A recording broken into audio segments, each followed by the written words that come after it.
This is showing use of the liquid natural organic nitrogen, which in this case we mean human urine.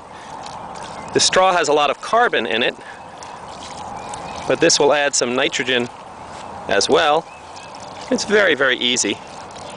Having collected the human urine, you just pour it on top so that the microorganisms that are going to be mini composting will have the carbon from the straw, and they'll have some nitrogen from the human urine.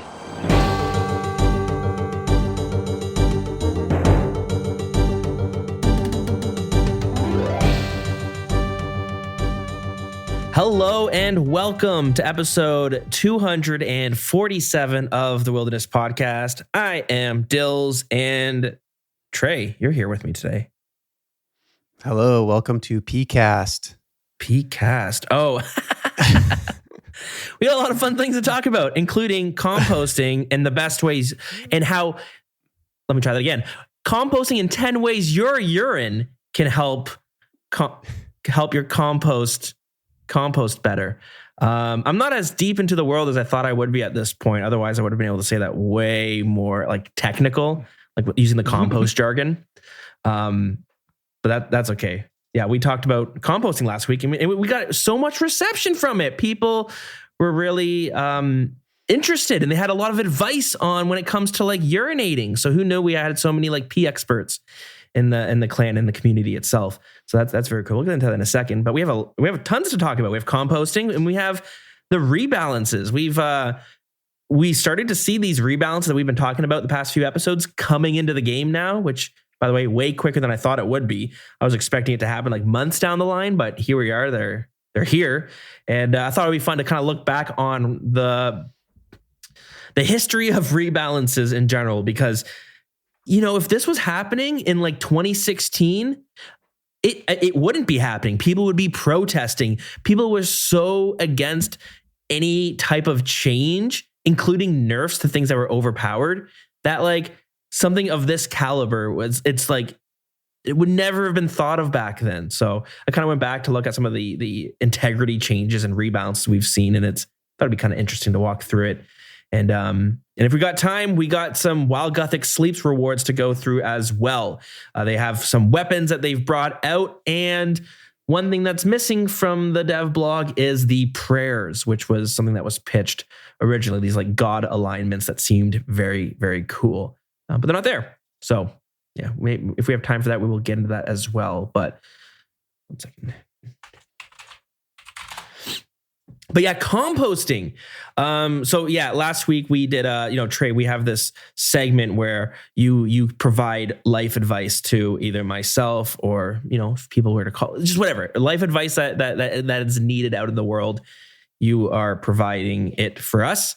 And I asked about this problem I had where I've started composting. I have a garden that I've started, and I wanted to get my own like compost system going. So I got this tote. I drilled some holes into it, and I've been putting my browns and my greens. That's the technical term for composting. So greens being your veggies and stuff, and browns being like cardboard and dirt, I guess, and like grass and just, I guess, brown stuff. But one thing we talked about was like, how do I pee into my compost? Because that can really accelerate the process. Who knew? But it's a big thing in the composting world, because I'm in a few compost communities because they exist. And we got a lot of feedback. So thank you for all the feedback. We had Zani messaging saying, Dills, you're telling me that you do not have a piss bucket, and then sharing a GIF of Trailer Park Boys. So the way of the road there. No piss buckets on my end, but Trey, have you ever in your life dealt with piss? You're an electrician. Do you pee in buckets or bottles? Oh no. I have this conversation a lot at work, actually, because everyone else guys will do stuff like that, and I'm like, going to the bathroom is a free break. You don't have to work. Yeah. Like, I look forward to go, especially the job site I'm on right now. It's a little bit of a walk to the porta potties and stuff. But yeah, the job site I'm on right now, they've all been peeing in the sump pump which I think is disgusting. Yeah, I remember that. Oh my God. So gross. Man, people are like, they like devolve when you get on a construction site. Like, it's so bad. one of the worst things, I remember I walked into this like room and it stunk. It was really weird. I couldn't tell what it was at first, but a dude pooped in a box. He just pooped in a box, left it there. And this is what was crazy. I didn't see a single piece of toilet paper anywhere nearby. So the dude just freaking raw dogged it and then like went back to work. It is disgusting. The last job I was on was like a apartment, like a, what was it, 9 or 10 story like apartment building in downtown. And there was, I don't remember which floor it was on. I never saw it, but there was just this ongoing rumor of this bathtub, and that just kept getting fuller and fuller or something. And maybe this is a good time in that bathtub right now with a glass of wine, having a bubble bath. And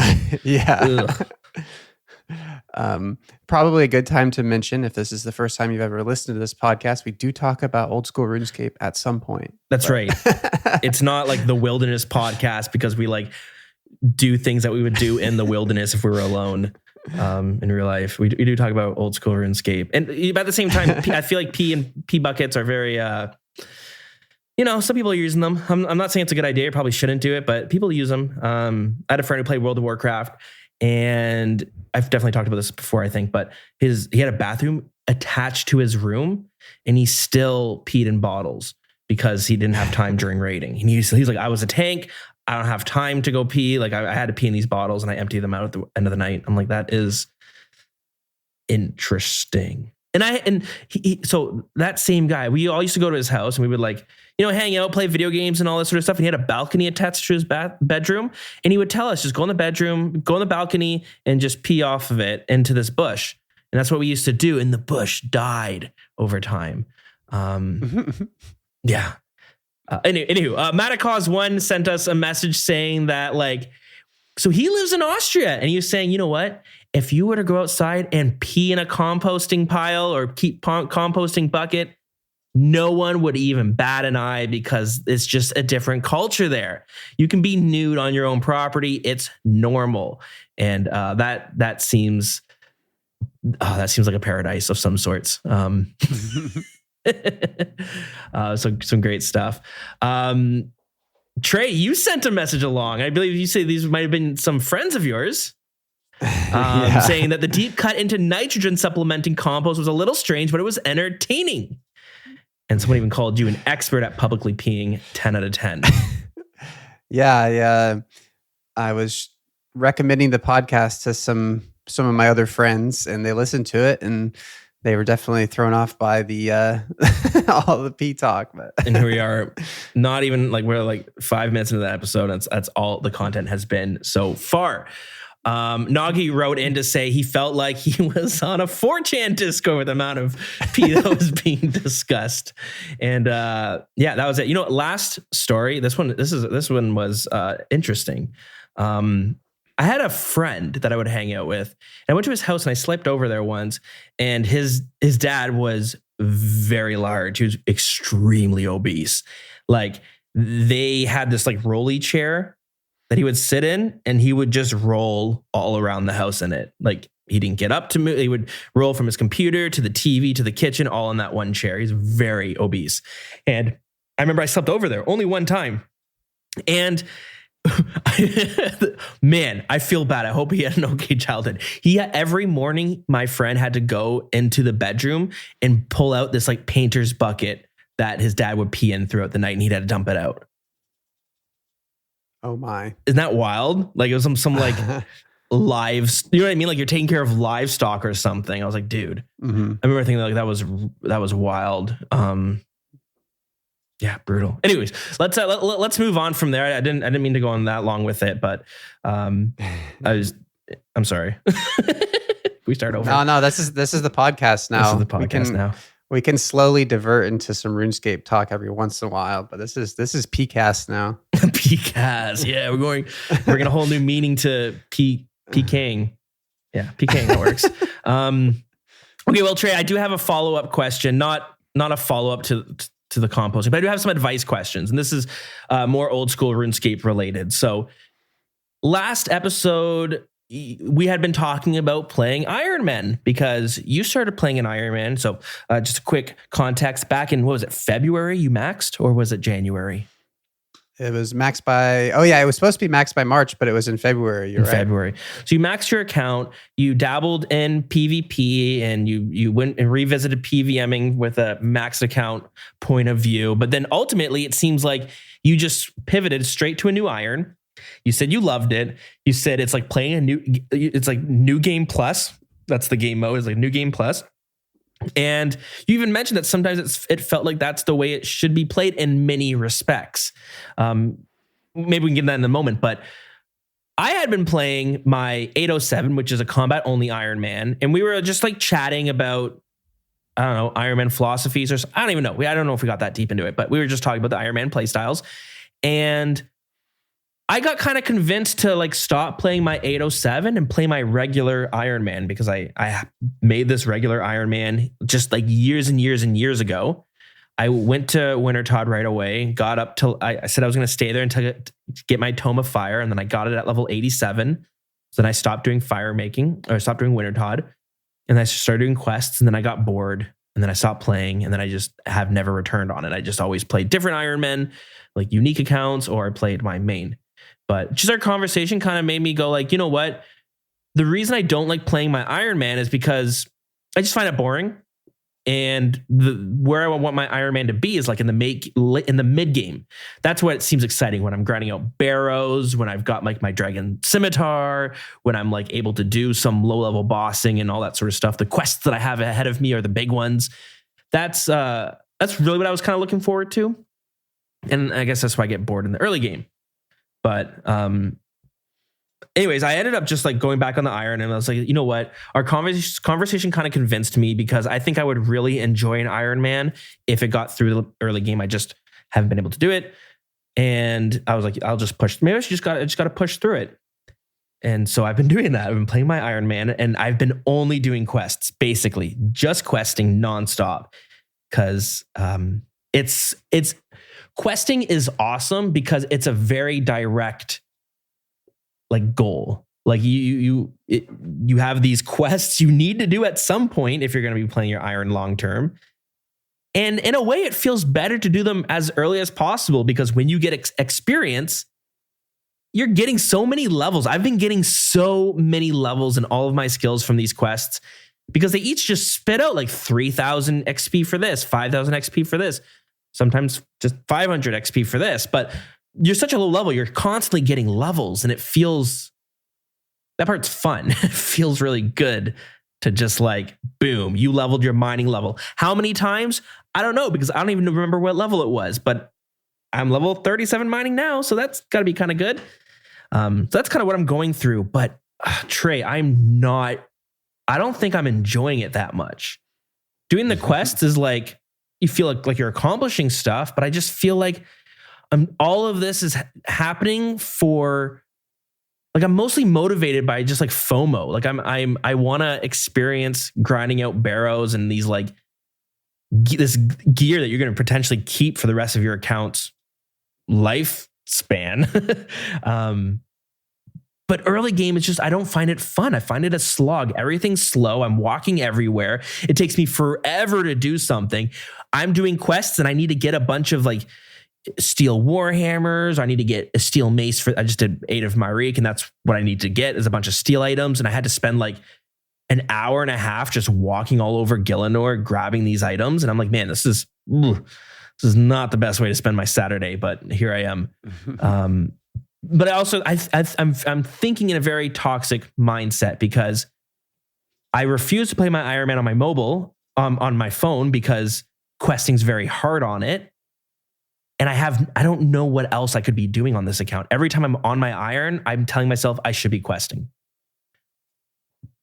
So anyways, Trey, I guess I should start off by asking, like, what do you like you like the early game, if I'm not mistaken. What do you like about it? Like, what's your mindset as you're playing your new Iron?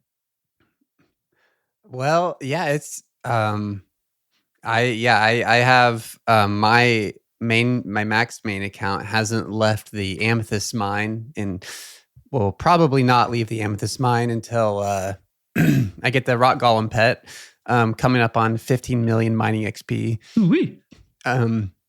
But yeah, I fully committed to the Iron Man Yin. That actually was a big like commitment moment for me when I logged on to the Iron on my mobile, because switching accounts on mobile is such a pain. So I was like, if I do this, I'm probably gonna be. It would be cool if you could switch between them easier. But yeah, I the first thing I'll say is that questing is my least favorite part of playing a new account. It is, especially on an Iron Man especially on an Iron Man, because on a main you can just go buy all the required list of items you need for a quest, and that actually kept me from what was it? There was a quest that was really like important for progression, but when it might have actually been the Meyerkey one, because when you like click on it, it has this huge list of all the items you need. But for me, it's just been, I mean, for one thing, it has been a lot of that feeling of like not having goals. Like I really have just had this approach of, kind of that New Game Plus, but like kind of, I did the efficiency thing. I played the intended way of the game. I got max and everything. And so this has just been fully leading into like ADHD. What do I feel like doing every time I log on? And yeah, I'm having an absolute blast. I think for me, the underlying thing that I feel like kind of the common denominator on all these things is the feeling, and why people burn out so much is just the feeling of having so many different things to do. Like I have so many goals, little goals, and I finally landed on like one like big goal, which is I want to get Sins of the Father and go to the Sepulchre early, which I realized that the only thing really holding me back from that, because I've been skilling so much, the only thing holding me back is my combat level. So my current goal right now is to get 58 Slayer and a Black Mask, and get a vampire task for that final boss fight of Sins of the Father, and along the way get like 80s in my melee stats for that final boss fight. But all that to say, I think, and I know we talked about this last week, and it is something that I go back and forth with. Probably my biggest kind of question from this process has been, am I enjoying the early game of RuneScape, or am I enjoying the Iron Man? But I think I really am enjoying the Iron Man. There's something about I think maybe the best way to explain it is to explain why I have no interest in ever playing Ultimate Iron Man. Because I think that the biggest difference there for me, and I've this conversation has been a hot topic in our clan recently.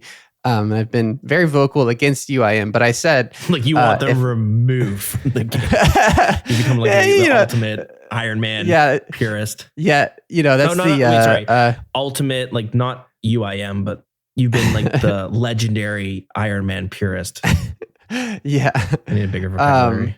I got to lean into the meme on that one a little bit, but I do. For me, the reason that I've always had no interest in UIM is that I love the feeling of, like, I've talked about like building the foundation, and I love the feeling of getting this like permanent progression where you get these items, like the idea of working really hard for an item and having to drop it and potentially go back and get it again. Like that's what keeps me from UIM. And not in a way that's like, it's more difficult and it's satisfying because it's more difficult. Like that just sounds like frustrating to me. Not in a fun way. But with Iron Man, I think that's what's felt so good, is the concept of getting an item and like putting it in your bank and knowing that you got that item. And that feels so good. And it is just so, I don't know. Like I got this hard clue scroll that one of it was a item one, which on Iron Man, those are killer. The items. And it needed blue dragonhide van braces, which you need like 61 crafting, and no monsters drop that in that form. No shops sell it. So it was like, okay, well now I have to do like this crafting grind. And I never got to that high. No, it's higher than 6. What was the level for those? I got to 61, but it's really high for blue 66. D-hide band braces. 66. Okay. Ooh, I could stew up to it. No, but anyways, I did all this stuff to get the hard clue scroll. And then the next step was I had to go into the Krazi jungle. So then I had to get the requirements to start Legends Quest. And I did that. And then I got the clue scroll. That was another item one that requires a Amulet of Glory. And I was like, well, okay, that's been something I've been struggling with since the beginning, is getting a glory. So yeah, clue scrolls are killer Iron Man. But yeah, I think the idea of, I don't know, just something about it, the day that I do get a glory and I have enough of like glories that I can put that one into that stash unit for that clue, and like that's permanent.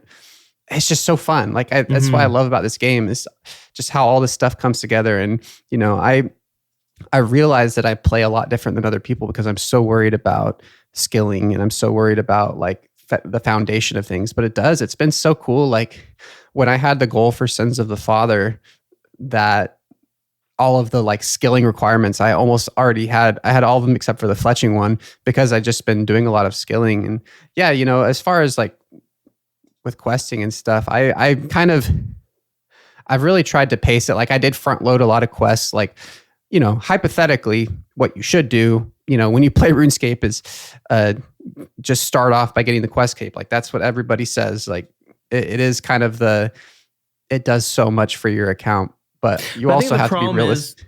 Sorry. No, go ahead. I feel like you might have been making a similar point, but I feel like when I'm going through the quest list, this is my problem. I'm like, that's why I'm doing it. I know I have to do it at some point. It's such a great goal just to put your, you know, nose to the grindstone and work on, because you have to do it anyways. There are some great rewards that will come from quests. You get a lot of early experience. So there's like a lot of benefit from doing it, but it often feels like I'm just going through this to-do list that's kind of arbitrary. I'm not really feeling the results right away. It's like maybe it's going to come down the line. And it reminds me of like on my main, where I'm like getting my 99 skills. And it's like, why am I getting 99 herb lore? Because it's not 99 yet. And I can get it to 99. Like there's no real reason to do it, because no, it's not like the potions I'm going to be able to make are going to be like, I just buy them. So it's like, doesn't really matter. And that's what it kind of feels like with these quests. And there's a lot. And the problem is there's a lot. I've been working on this all week, or like past 2 weeks since we stopped the recording last episode. And I'm almost at half. I almost have half the quests done, which sounds really good, but I started doing the quests years ago. Like when I first started this account, like that was my goal. So it's just a very long grind. Holy shit. And you say half, but you've probably done all the short ones and have all the grandmasters. Yeah. I'm about half, but the quests are starting to feel so much longer. I'm getting like 1, maybe 2 quests done a night, whereas before I was getting 6 to 7 quests done a night. And yeah, it's a doozy. Yeah, it's definitely the quests that kind of feel like outdated and pointless. Like a Soul's Bane is a good one, because the story is actually, it's one of my favorite quests in terms of like the story and like the theme and all that and the atmosphere. But you complete it, there's no follow-up quests, and you get 500 like defense experience. That one is goofy, and that is such a interesting like little just isolated, like in isolation. That quest is so strange, because it's like its own little TV show episode where you like there's a kid that's missing, and you go in and you're like fighting through the like 4 stages of like loss and grief and anxiety, and it's like dark. Its own little it's a cool quest. But yeah, the reward from that. But you know, something that's really funny, I mean, when we started talking about this, I was like, yeah, I think the thing that's really frustrating with questing is those like late game quests that feel like they don't reward anything. And so I'm like scrolling in the master quest list right now, and every single one of these, like Beneath Cursed Sands unlocks Tombs of Amascut. Desert Treasure 1 obviously gives you Ancient. Dream Minter gives you more lunar let's spells. back up real quick because Trey and I, we were talking before we were recording, and one of the things I was saying was a lot of we were talking about while Gothic sleeps, and if we have time for it, we're going to talk about it this episode. And but one of the things that with While Gothic sleeps is it doesn't seem like we're unlocking we're not getting anything as a reward from the quest. The quest is just unlocking monsters that we can grind for items. And my complaint was like, it feels like a lot of our Grandmaster quests, that's all it is. You don't get Barrow's gloves for it. You don't get anything that you can then use for the most part. It's just unlocking a monster that you can grind for new items. And like Desert Treasure 2, those bosses, it's a frigging grind. Like you're not gonna get anything fun from it for a while, probably. So anyway, didn't mean to cut you off, but yeah, you're looking through the master quest list. And what was standing out to you? Well, so yeah, it's just interesting, and maybe it's because I've played the game and I know the game, but I'm looking. I mean, every single one of these master quests does unlock something relatively useful. I mean, even like making friends with my arm is the one that you unlock those like fires that will do different things, like they'll stave off the cold damage or keep caves brightness. Like little things like that. In Monkey Madness 2 does give you that seed pod, which is a great teleport. So that it's good. Maybe I forget those things because they don't feel like Barrow's gloves, or they don't feel like lunar magics or desert or ancient magics. Like that's such a crazy reward to get from a quest, a whole new spell book. And they struggle to bring any of that stuff out with a Grandmaster quest. Yeah, it is. Well, yeah, and I mean, it's crazy to think about the other side of that, like of what you're kind of saying. The other side would be you complete Secrets of the North and you're given a Venator bow. Like that's insane to think about. It is insane to think about. So maybe we're answering the questions why they don't do it. But one thing I liked is when I played RuneScape 3, is people say when you're starting a new Iron Man, play the quests. Just go rip through the quests. And one of the things is they said you'll get to this quest eventually. I forget what it's called. I might try to look it up while you're talking, but you finish a quest and you get this new weapon that's actually a pretty good weapon. You'll eventually replace it, but that weapon will carry you pretty far through the game. Like you may as well just unlock it. And I was like, oh, that's great. That's such a direct, okay, I'm going to grind out I'm going to get a new weapon eventually. That's exciting. But we don't, there's nothing like that on Old School RuneScape, but maybe they just can't. Maybe it's just a bit harder. It's just a bit trickier, maybe.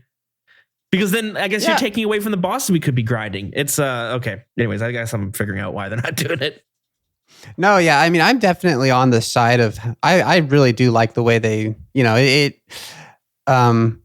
any excuse to play this game more. As sad and pathetic as that sounds, it is the reality of like, I mean, everything in this game is kind of just extending the grind to, as you grow and progress your character, everything is a grind that, you're using to build things. So like they do have, I mean, the thing that I just did recently was that Defender of Varrock quest, and that gives you access to the zombie axe, which is this great, like early mid-game weapon. And the only really difference is you have to go grind it out from these armored zombies. And so then you have from the Path of Gluffery, that's kind of my next goal, is the Warp Scepter, which is another kind of early mid-game, magic weapon. And I guess it really is just the difference of them handing you that item when you finish the quest, or just kind of giving you, in essence, they give you the key to the gate that leads to the monster that will give it to you. But like something like Secrets of the North with with Muspa, it is, yes, you're going for the Venator bow, but it is a lot of fun PVM, and you can, generally speaking, get rich along the way because of all the different drops and stuff. And so, I don't know. Like Desert Treasure 2 bosses is the same thing. A lot of so much, like I would be sad if, I had to learn to do those 4 bosses and it was just the quest version of them. And then I never fought them again. And I was just given, full Virtus when the quest was done, or access to a shop to buy Virtus from. Yeah. So yeah, I think it's just Good point. extending the playtime, and yeah, I like how they do it. But I understand, like you're saying with While Gothic Sleeps, it's like you do this Grandmaster quest. The first reason you do any quest is to maintain your quest cape, obviously. Then step number 2 is to get rich off of whatever day 1 item that they've released. And then, then further down the road, depending on what the quest is, it's, getting the new whatever, wherever it fits in. They've been having such a focus recently on these kind of mid-game things, but, and I think, well, Gothic Sleeps, I don't think there's no like new bests and slots or anything, but yeah, it is an interesting concept of like rushing the quest so that you can start grinding something. Yeah, and I guess like you make a good point, because I remember thinking like the fight where you're fighting Galvek from Desert Treasure 2, such a sick fight. It's so good. There's so many cool mechanics.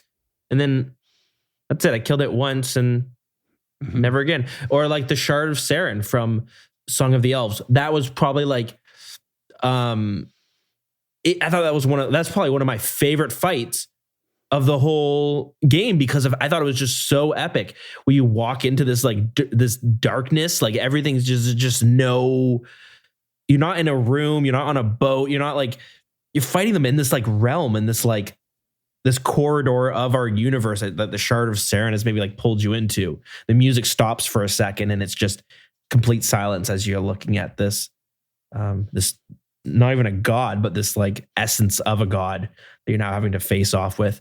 And then that's it. You face it once, you kill it, and then you never have to do it again, because there's nothing to grind from it. You literally can't kill it again unless you're doing like the speed runs, I think. So it is interesting. It is interesting. Yeah, well, and I think that, a lot of the the what makes RuneScape feel like RuneScape to me is when, as far as PVM goes, is when you're fighting a boss, the incremental improvement. You kill something 500 times, you get a little better every time. And I feel like every quest, like single kill quest boss, is super scuffed, and you don't get that feeling of going back and like learning the mechanics perfectly and feeling like it, where it's like I guess it's just the grind of it. But the difference between like your first Galvek kill is like you feel like you barely get it. It's just this huge struggle.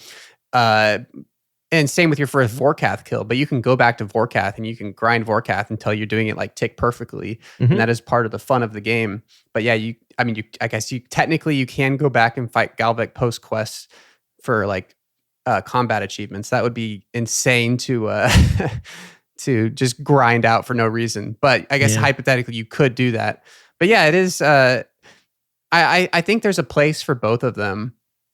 But I do. I mean, yeah, it's RuneScape. I enjoy having more and more things to grind. It's true. Yeah, it's a great way to keep us giving us stuff to do. Because the way this game is built, it's like if you run out of stuff to do, you're in trouble. Like you just shouldn't. It's like, insane. What am I gonna do? My laundry or something? Like, yeah, we become like a better person in my community. What the hell? Who cares? Oh god, gross. We got our own community going on over here. That's right.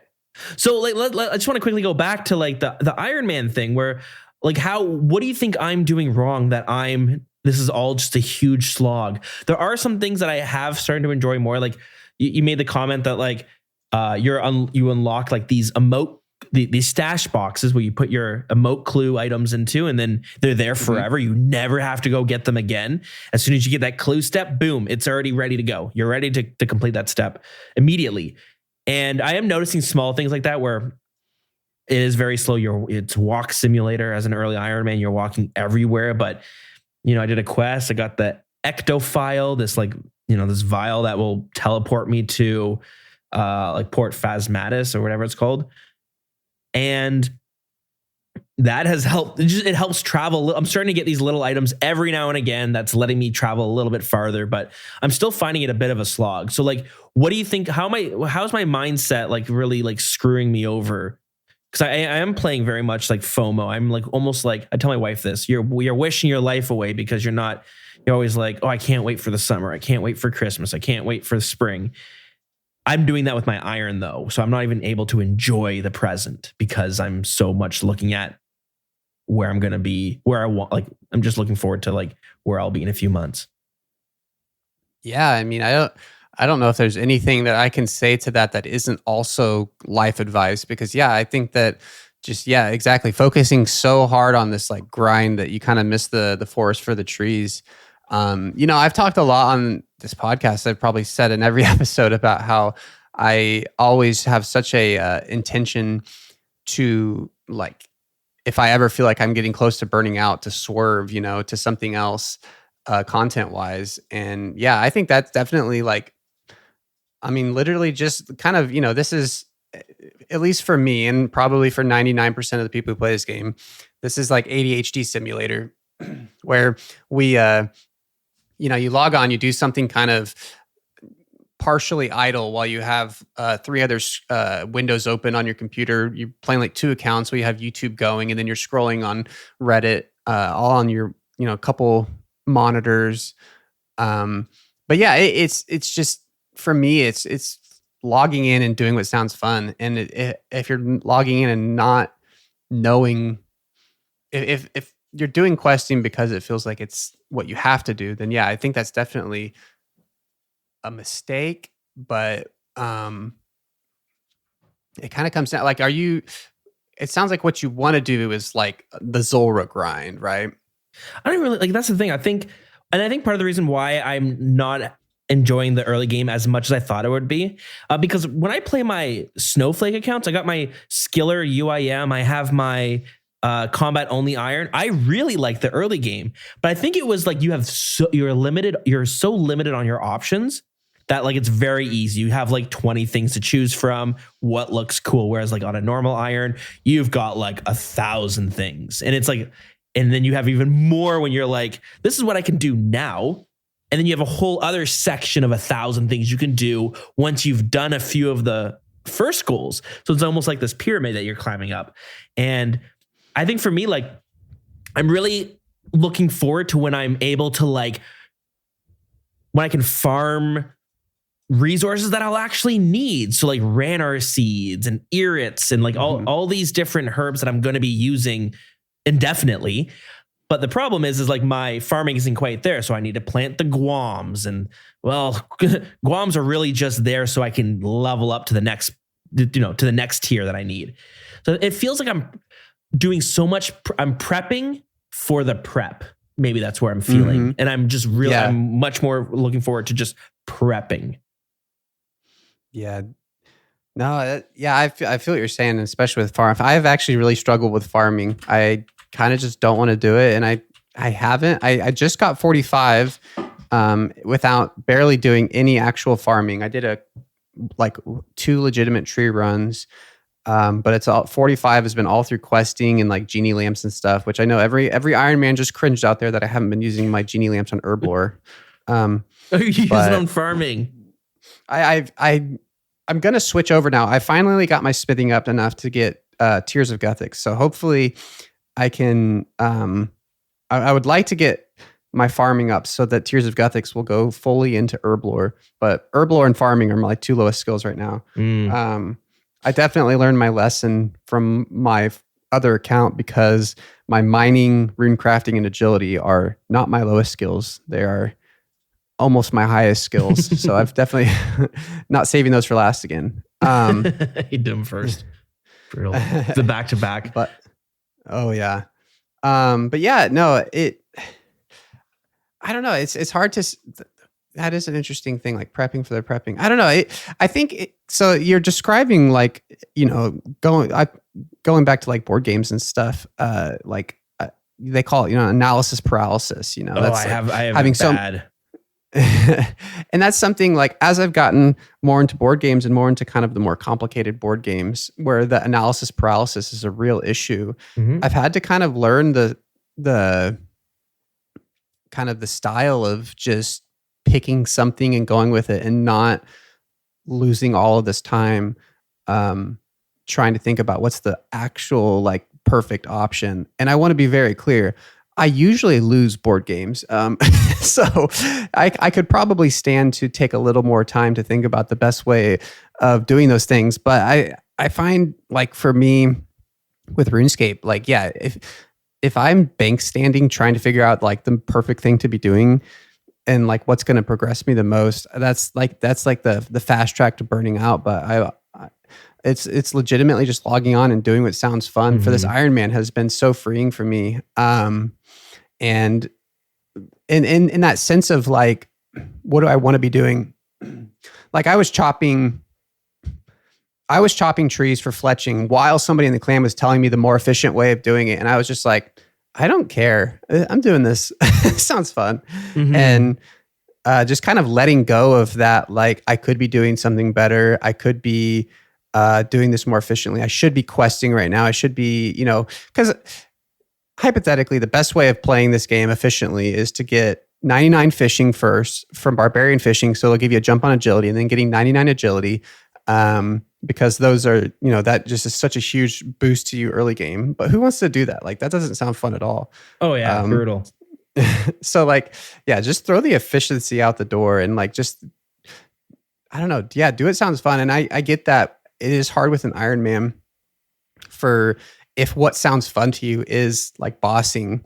I think that zombie axe would be an interesting goal if you're looking for that kind of that feeling of, that was I finished Defender of Varrock yesterday, and I said in the clan I was like, if I get this drop, this will be the first orange loot beam I've had on this account.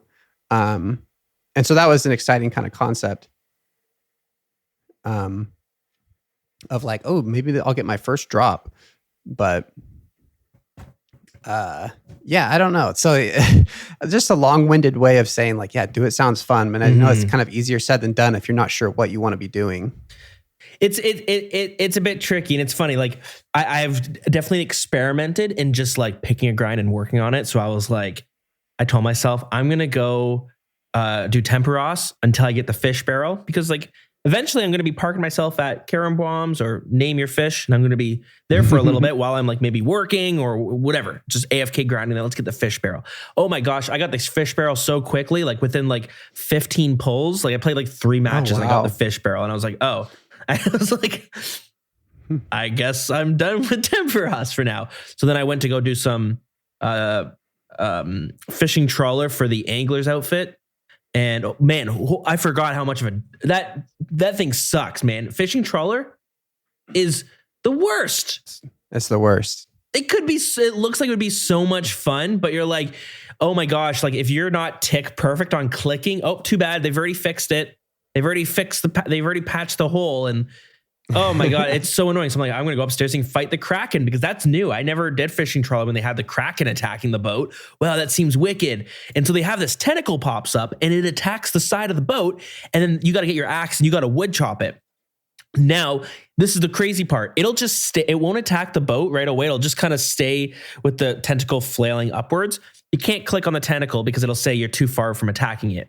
But every now and then it'll whip the boat and then you can click it. But if you click too fast, it'll still say you can't click it right now. It's too far.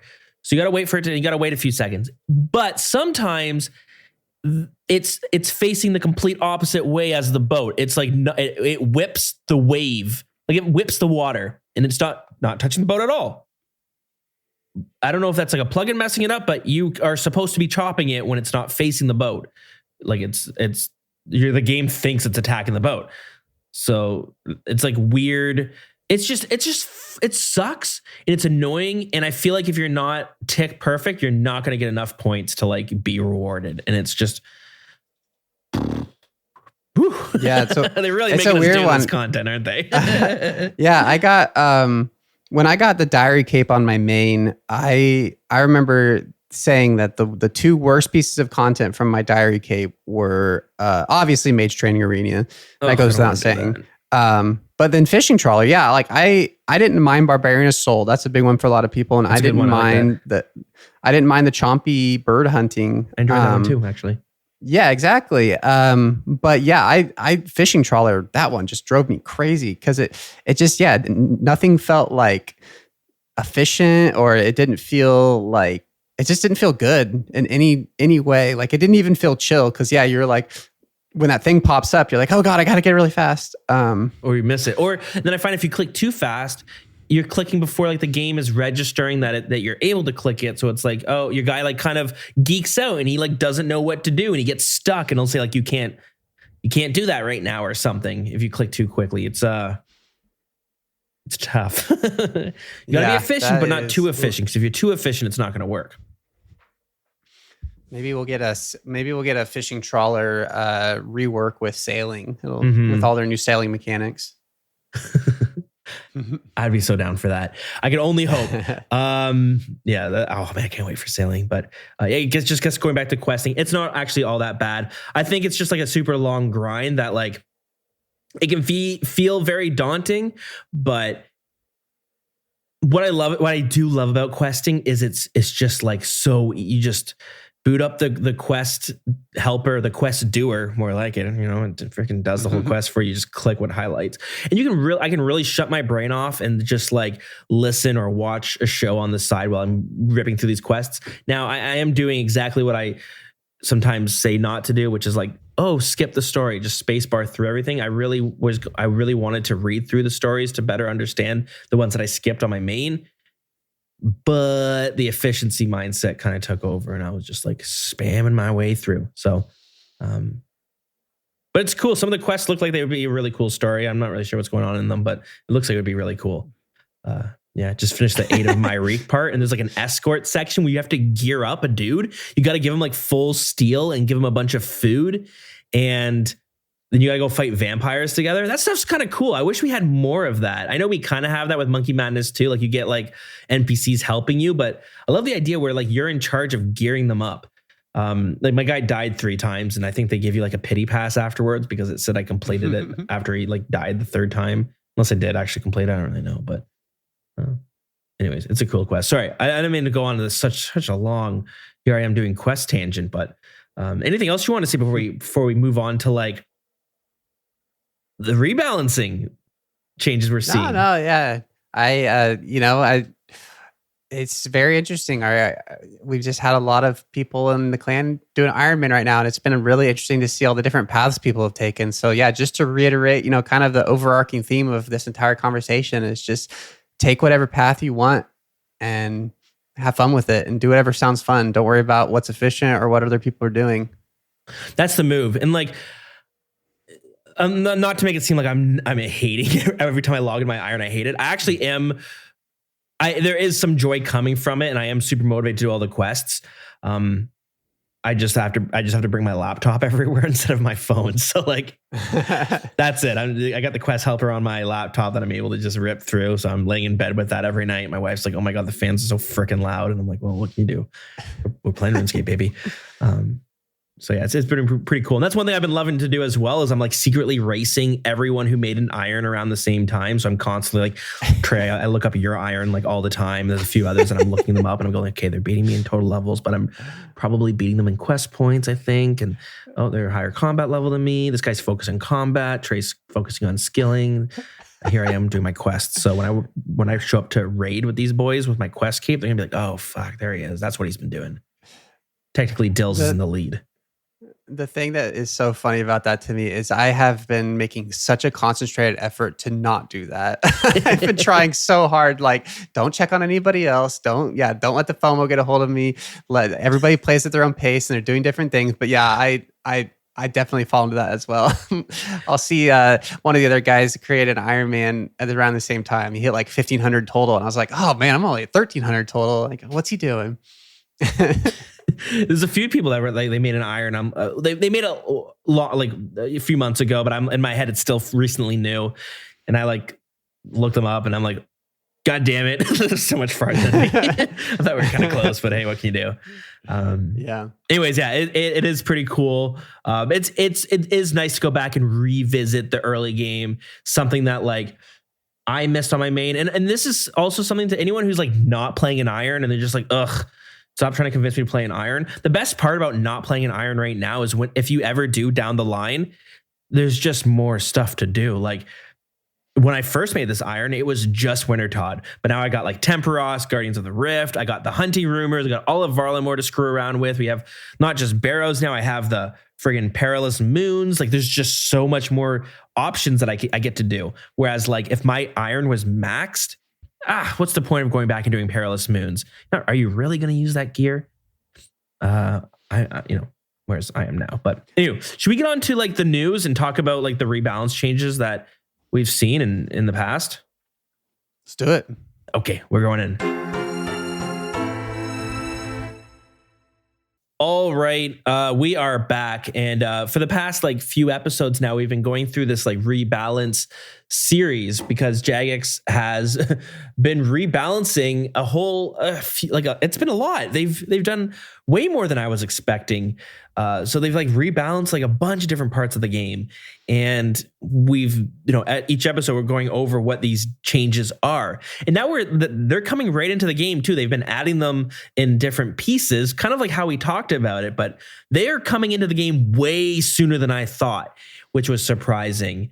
So we don't actually have any new stuff to talk about, but I thought it might be fun to go back and look at the evolution or like the history of these types of just nerfs and buffs and rebalancing and just these type of like integrity changes Jagex is doing, because it wasn't always like that. It's kind of a new phenomenon. This is the second time they've done a rebalance change. And yeah, I don't know, like Trey, what are your thoughts on this? Like, let's just talk about the most recent changes. So we have like, they've made these changes to like some of the weapons, like the Scythe and the Fang and all that fun stuff. A bunch of UIM lost a bunch of blood runes when that happened, which we didn't talk about, but they did bring them back eventually. So no harm, no foul, I guess. They made some changes to skilling. They went back and looked at agility and other things like that. And they wanted to like kind of level the leveling process a little bit more to make it a bit more, I don't know, a smoother ride, I guess.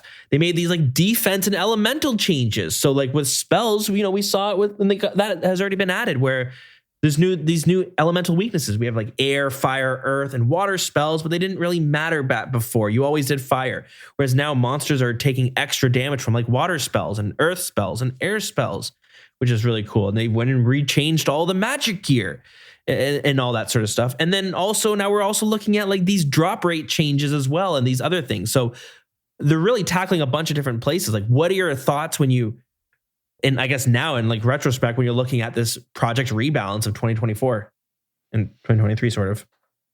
I think it's been a complete success for the most part. I mean, I think that like I'm happy with like, let's say 85 to 95% of the changes. And the other 5 to 15%, I don't feel super strongly about.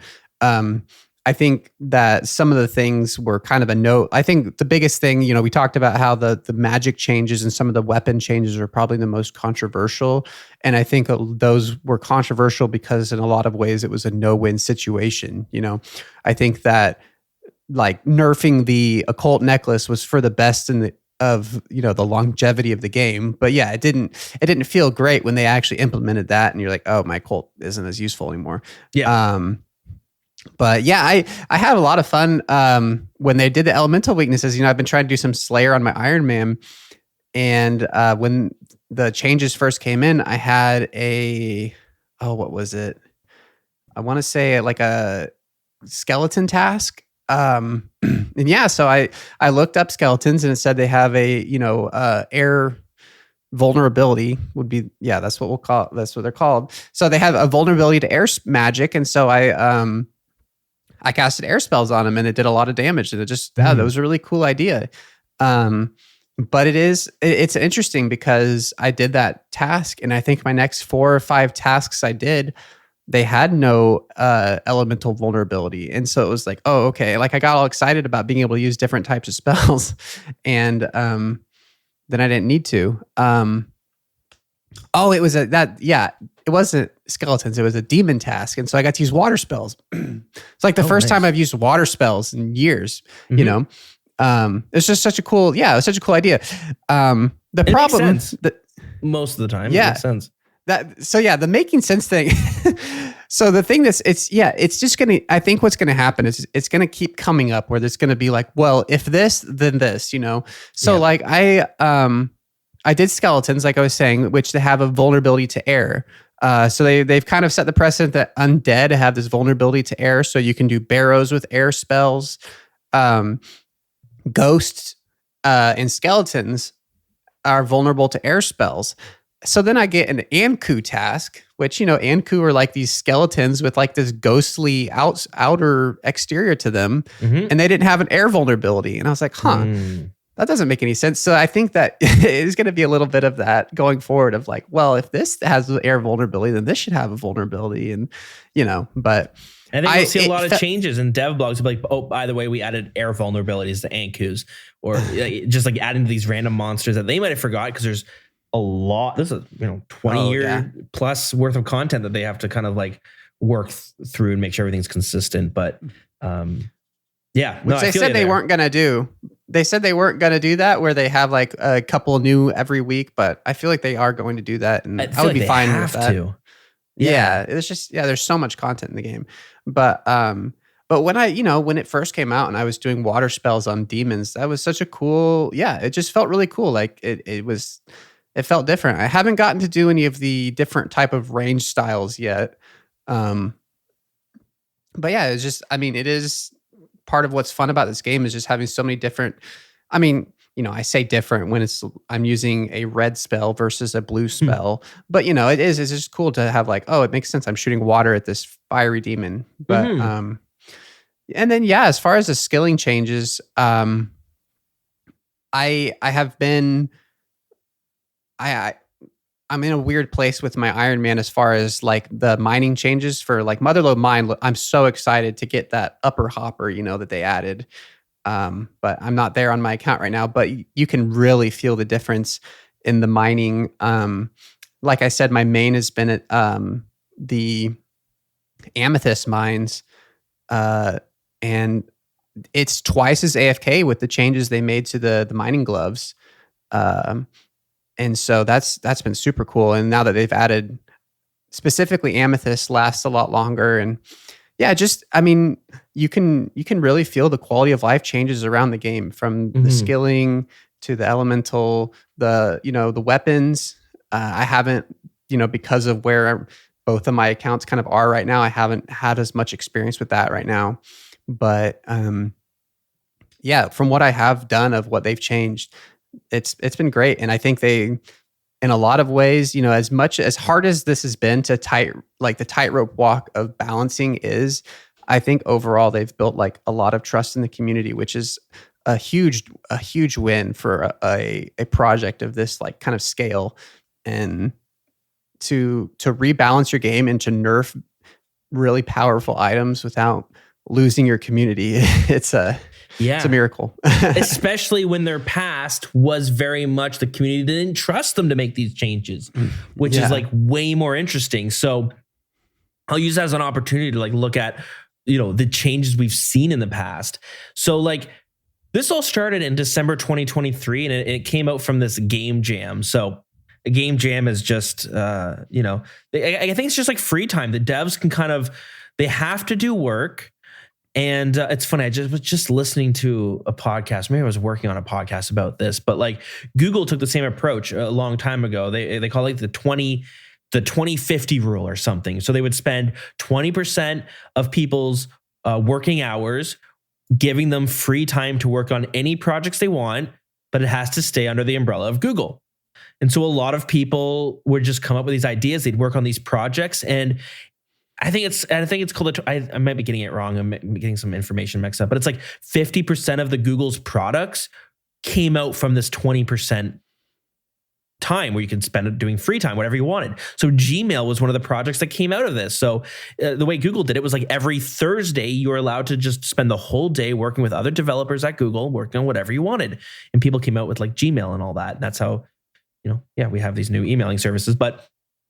Jagex did something similar with these game jams. Before these game jams, they're called Tap Time, which was like Thursdays afternoon projects or something like that.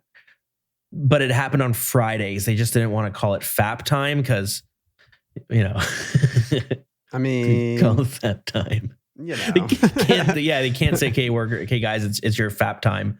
Go off and fap away. So yeah, they have these game jams where developers can work on whatever way they want. And a few of the devs wanted to rebalance a bunch of things. So that starting in December 2023 is when we started seeing them roll out.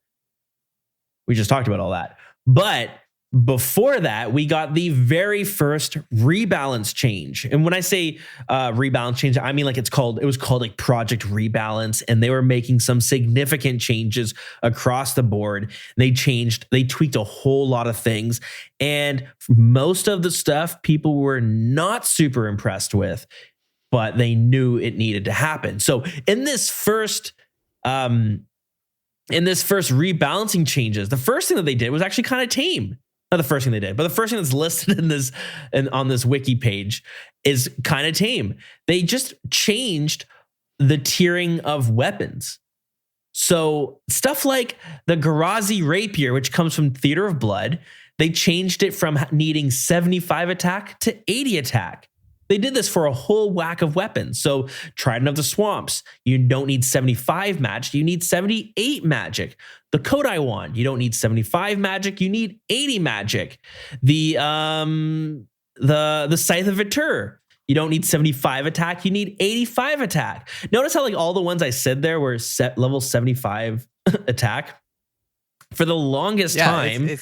Oh my God. I remember this. Yeah. Trey, I'm not sure if you were like following super closely, but this is like how insane the community was. People were so afraid of power creep that like whenever they tried to introduce new weapons or equipment that required anything higher than 75 attack or 75 stats, people would be like, yo, this is like a clear indication of power creep, because everything requires 75 or lower. Now we have this weapon that requires 78. Clearly, it's going to be better than everything else, right? It was really weird. Jagex realized that like people were going to like vote no because they were afraid about power creeping. So they literally just put every single weapon in the 75 tier category. So you had like stuff like a tentacle whip was like in the same tier as a Scythe of Vitur, which was in the same tier as a twisted bow. You know, and like you have your blowpipe it was the same level as a twisted bow, and it's like, well, the blowpipe's like 3 mil, and the twisted bow's like 1.7 billion. I don't know, it just got kind of weird. Were you following things this closely when Jagex was dealing with this like power creep issue, and they had to like disguise upgrades as being all in the same tier? I definitely wasn't following things as closely as I am now, and I definitely had a much less of an understanding of what things were back then. But I do remember at the time thinking it was very, as I've talked about with progression a lot, I did really like the idea of, as you keep getting higher and higher levels, you keep having access to better and better gear instead of just like these huge kind of tiers of, like, at 75, you basically unlock everything in the game. Yeah, I like spreading it out, and I like when you level up and it says have access to do this. Like that's just such a good feeling. So spreading that out as much as possible is, I think it's great. I think it made a lot of sense too. And then like the Scythe of Vitur requiring 85 attack, that feels good. I was listening to a podcast the other day. I've been listening to Daniel Tosh has this podcast, and I've been really enjoying it. But he had this fashion designer come on. I'm just talking about the fashion industry, and they were saying that like he makes these like really nice looking clothes that like people wear at Paris Fashion Week and all that sort of stuff. Like that's the caliber of fashion designer he was. And anyways, he makes these like outfits that look really nice, but he would only charge maybe like $500 for like the suit, or maybe a bit more, but like so it's still a fair bit of chunk of money, but it's also not like super high that like, there's clothing out there that's like a sweater and it costs $10,000. And it doesn't look like it would cost $10,000. It looks normal, like a regular sweater, but it costs $10,000. And he was talking about on the podcast that these companies and these other fashion design people were saying your clothing's amazing. Like this dude's really talented, but you need to add like a zero behind all of what you're selling these clothes for. And part of it was like, if you have like a $500 suit that looks really nice, but let's say you have the same suit, looks the exact same, everything about it is the same, but it's $5,000, you're going to feel different when you wear it. You're going to feel like you're just going to, because you spent more money on it, you're going to feel the way you wear it, it's going to be way different, and it changes the experience entirely, even though the clothes is the exact same. And it's like, it almost feels that way with these tier levels, where if I have a Scythe of Vitur, it's going to feel different if it requires 75 attack versus 85 attack versus 99 attack. Like, you're going to feel, it's just going to, even though you know it's so rare to get and it's so good, I feel like it feels different being 85 attack now. I don't know. Maybe not, because I forgot it was 85 attack, but I don't have a Scythe either. But maybe as like a player who's grinding out level 85 attack, maybe getting 85 attack now feels different, because you're probably not going to get the Scythe of Vitur anytime soon, but you can now wield it. It makes 85 attack feel like such a way bigger deal than it would have if you had no weapons tied to it. I don't know. Yeah, like I'm always like singing the praises of something like smithing, where like at every level you unlock, something, even if it's not something you're going to use, it's something that is still like use. It just feels good to know that you can do that now, even if you don't have any reason to make a mithril dagger, you could if you wanted to. Yeah, it's true. It's true. Yeah, no, I totally get that. Anywho, the weapon tiers were actually like one of the more minor things, but I kind of liked it. I thought it was kind of cool. But we got some really big things that people were very much not happy about. So we had the occult get nerfed recently from like 10% down to whatever it got nerfed down to. And but before that, the occult was the strongest single piece of mage armor, not looking at weapons, just like gear. We had the same thing happen with the toxic blowpipe. Toxic blowpipe was so incredibly powerful. People for years, including JMods, including Mod Matt K, who was the project manager or something like that.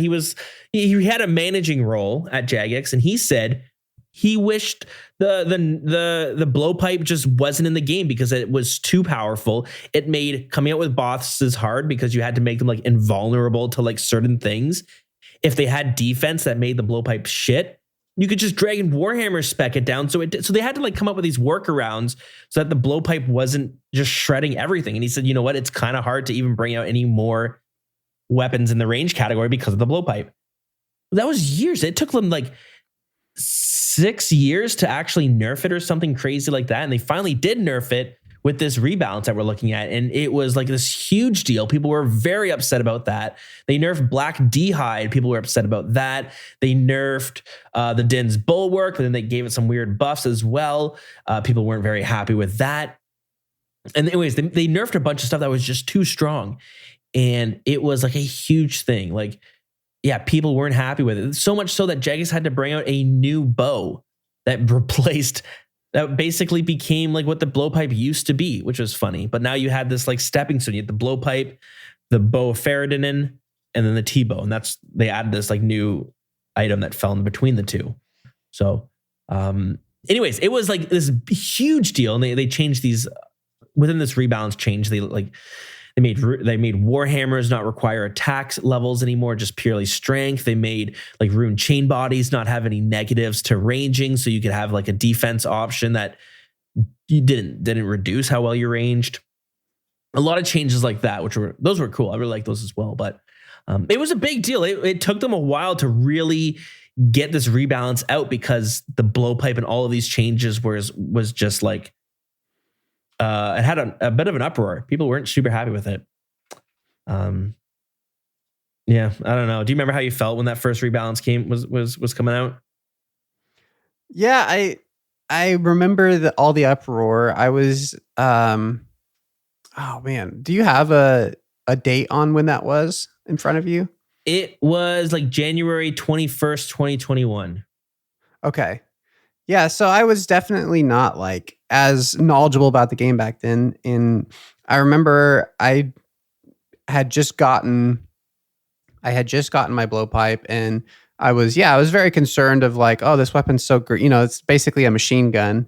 And then I remember it getting nerfed and using it again, and everybody basically, it was this huge uproar. They nerfed it and everybody went, oh, it's pretty much as good as it was. Like, it's a little bit less, but it's still, the like the use cases for it didn't change. The DPS might be a little bit lower, but it didn't get like replaced by anything else immediately. It wasn't like you're using a magic short bow instead of a blowpipe for content or anything. But I think we did see it in like the boss fights, especially. Like, I think I don't see anyone using it at Ulm anymore. Whereas in Chambers of Xeric, you did used to bring the blowpipe with you and just use it to shred. So I think there's a few spots that people did end up bringing like a rune crossbow over a blowpipe now, which that didn't used to be the case. But that's mostly just end game bosses where, yeah. Well, and I think that something important in there that, we talk about how these updates, people gain trust or kind of lose trust with Jagex. Like, that kind of trust with the community is so big in old school because of, why it formed in the first place. But I think something that did lose trust with people, kind of what you mentioned, how they nerfed the blowpipe and then they added the bow of Ferdinand to like fill in the gap that the blowpipe was in. And so I think people felt really like there was some people who felt kind of a loss of trust there, because it was like Jagex said that, it was ruining the reward space. And then they added something that was in that exact reward space. And so I've seen a lot of talk about that with the recent magic nerfs. People are kind of been bringing up that old kind of that argument from before of saying like, oh, you're just wanting to nerf this stuff so that you can add for raids 4, you can add an item that has a necklace with 10% magic damage bonus, so definitely they kind of lost some community trust from that. And that's such an important thing with old school RuneScape because of how much trust has been lost in the past. Yeah, and this game like almost like runs on trust. We're trusting Jagex not to put MTX and ruin the game, and they're trusting us to, I don't know, I guess keep paying for our memberships and not destroy the economy. I don't even know. What is Jagex trusting us with? I guess nothing. This is a one-way relationship. And I think that while that was a bit of a doozy of a rebalance, it was good. I don't think like nobody cares anymore. People have moved on. They're not talking about it anymore, which is good. So yeah, that was the first time we ever saw this big first rebalance change. But I want to quickly go back to the very beginning of old school RuneScape to go through the changes that when I was going through all the dev blogs, the ones that kind of stood out to me, some of them were like integrity changes. Some of them were just nerfs or buffs, but it was really interesting to see how offhand Jagex was. They would release something and then that was just it. If something was busted, they were just kind of like, oh, whoops. They would just like kind of work around things. But anyway, so let's go back. So old school RuneScape was released in February of 2013. The game came out and we saw like minor updates and stuff, like little tweaks, but not much was happening. Like part of the deal was they would have a very minimal dev team work on OSRS because they can't pull too much manpower away from RuneScape 3 because that was where all the money was. Old school RuneScape was like this little project they were doing just to keep a few people happy. So they had like a very small team, so the updates were quite minimal. But the game kind of dealt with some issues as it does, but it's just a bit trickier because old school RuneScape is the way it is. So old school RuneScape in its first year was suffering like a ton of DDoS attacks, apparently. I think like the community was like, a lot of people came to the game because of nostalgia. They're all excited to play the game and all that sort of stuff, but there wasn't all these protections and like things in place that prevented that. There were like quality of life for the players. The quality of life was like super low. So if you remember, we would get DDoSed. I wasn't really playing too much back then, but you would get DDoSed, the whole server would lag, you would die, and then your gear drops on the ground for everyone to see. That's how the death mechanics used to work back in the days. When you died and your shit just popped up for everyone to see. And people could just take it. So if you can DDoS a server while somebody's killing some boss or doing some sort of quest or something, especially if they're like a streamer or something, that could be like, you could cause a lot of grief if somebody lost all of their items because of, DDoSing. So That was happening a bunch. And Jagex decided to add, this is what they did to the death mechanics to fix it. Instead of it being 2 minutes for them to spawn and disappear completely, they added an extra minute. So when you died, you had 3 minutes. But still, after a minute, players could come grab your gear. It didn't really matter, but they would stay on the ground for 2 minutes after that. That's it. But that that was like not gonna help much. And after an entire year, Jagex realized, okay, people are getting upset. They're losing all of their gear still. How can we fix this? So October 2014, a full year after that death mechanic change, they decided the items will not be visible for. Sorry, let me say it again. Instead of it disappearing after 2 minutes or 3 minutes, the gear would stay for 30 minutes and then they would disappear, which is better, I guess. But people could still loot your gear. So like, what does it matter? People would still steal your shit. So it's not like it just made it so if you died somewhere obscure, you can go grab your stuff after 30 minutes still. There's a lot of weird stuff going on at the game at this time. Like splashing was a thing where you could just, the way it was now where we can splash for 25 minutes and then you get booted out. But back then you could splash for a full 6 hours before you got booted.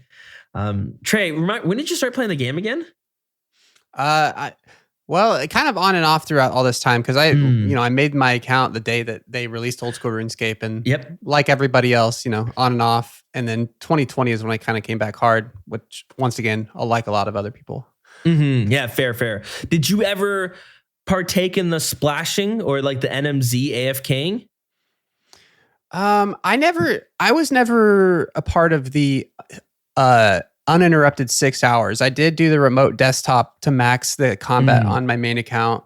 But that was, I had to check in. I had a 20-minute timer on loop and I'd just check in and move the mouse around from while I was working. But no, whenever I hear about 6 uninterrupted hours, that's pretty crazy.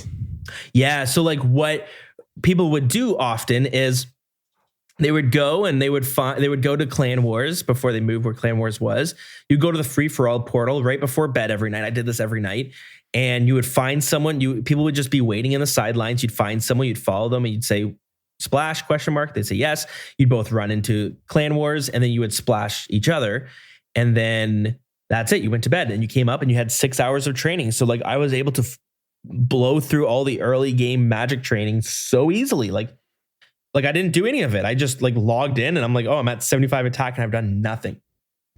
It was like a crazy system. And people would do the same thing at NMZ with full Guthans. You could put full Guthans, do NMZ, and then you could just AFK it for 6 hours.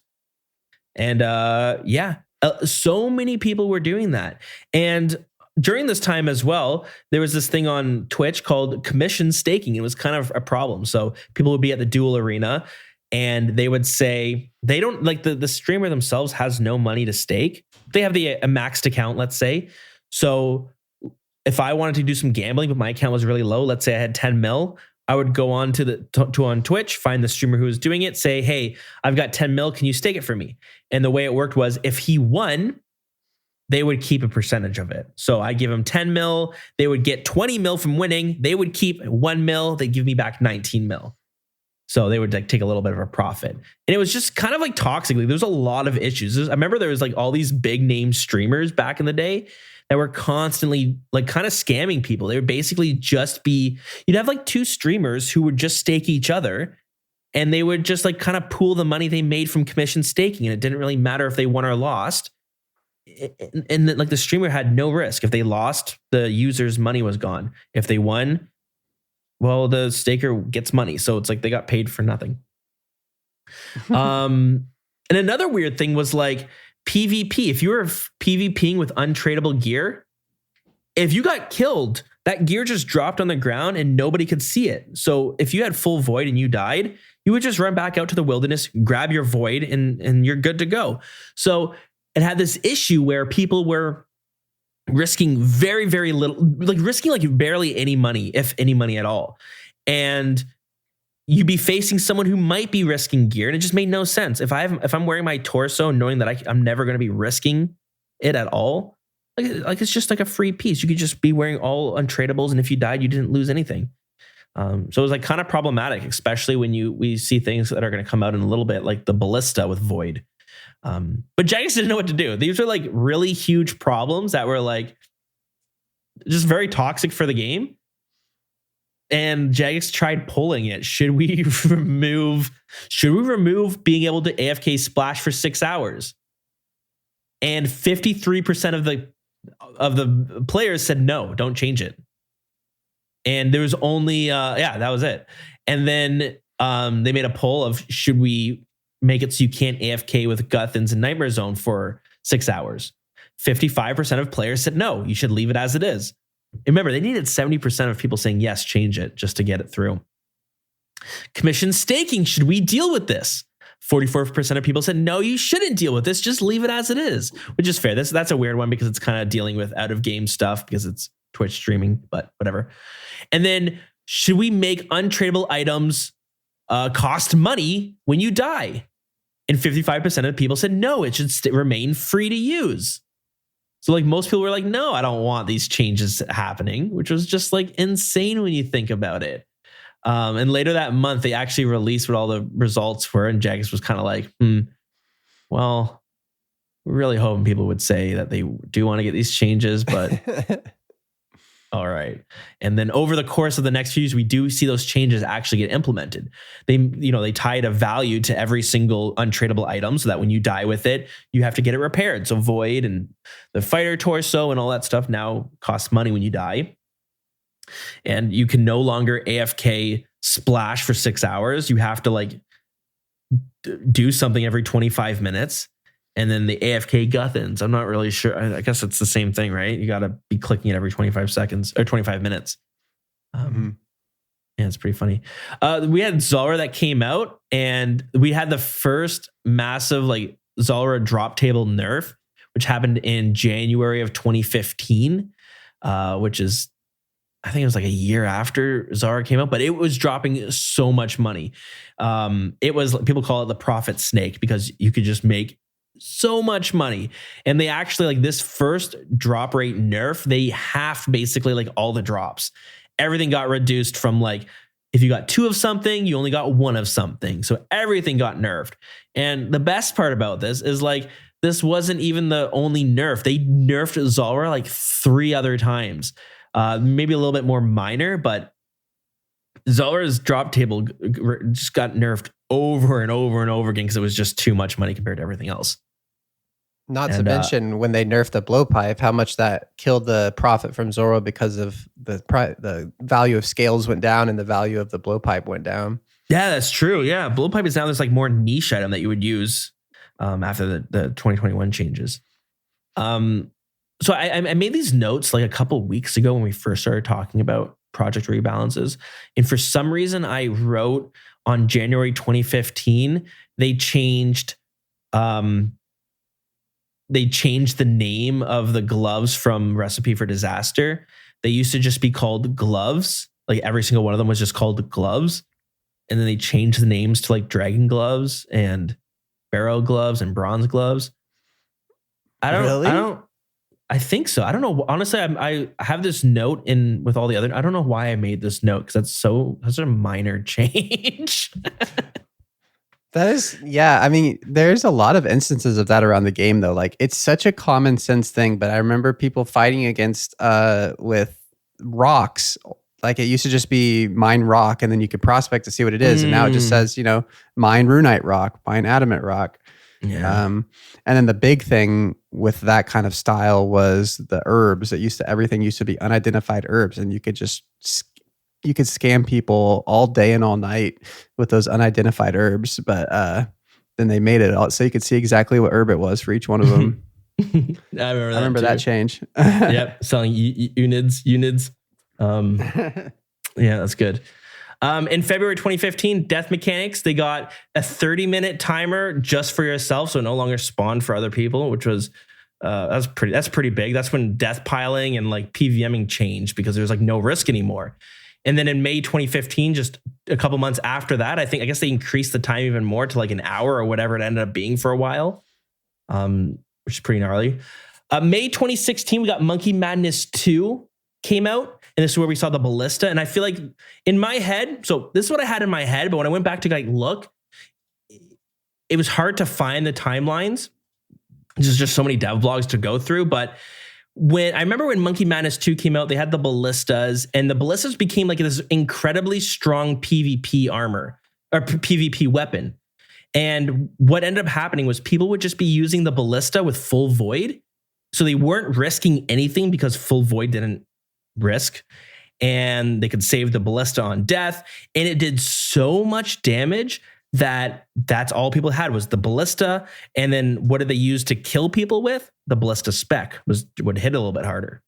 And it was like so bad for PvP that eventually they tried like a bunch of things. First, they like reduced the stats of the ballista, thinking, okay, this is too strong and it's too cheap for how strong it is in PvP. And I think they nerfed it a little bit too much. So they wanted, like, people were not using the light ballista. They were just using the regular ballista. So then they were like, all right, we'll increase the stats of the regular ballista and all that sort of stuff too. But during this time is when they nerfed Void as well, because Void range was just way too strong in PvP. And I think this is when they tied GP values to the untradables. That was in December 2016. And that's all I had in my notes. That's where it's ended, because they were so scattered around that, like, first off, they would normally have you voting on it, but it wasn't until they did the integrity changes that that's what they called them. They called them an integrity change. They were like, we're not going to let you vote on it. It's the first time you're not voting on it. You can no longer splash for 6 hours because we keep pulling this and you guys keep saying, no, you want to splash for 6 hours. And we really don't want you. That's not good for the game. And same with like NMZ and then the Void, and like PvP armor's not being worth anything if you lost it.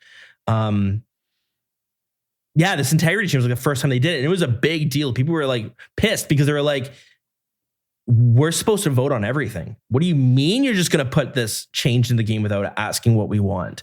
You can't do that. You've never done that before.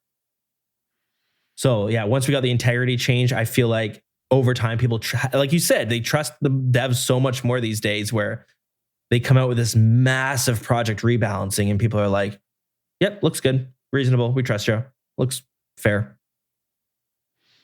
Yeah, well, and they've also, that trust has gained them the ability to be a lot more like vague. They can just say, hey, yeah, we're wanting to change this kind of area of things. People say it looks good, as opposed to like back in this time, people wanted to see every single number, and they wanted, they voted on every little thing. And I think, now that they've built enough trust for people to say like, yeah, you can change this minor shit nobody cares about. We don't need to vote on this. Yeah. Yeah, I agree. I think it's such a good sign for the game now that we're letting them do these changes, because it shouldn't take so long to make these integrity changes like they did back in the day. And there was so little, like it taking an entire year to fix a problem that was like devastating players due to DDoS attacks. It took them a whole year to do something. And that something they did was like not even that great.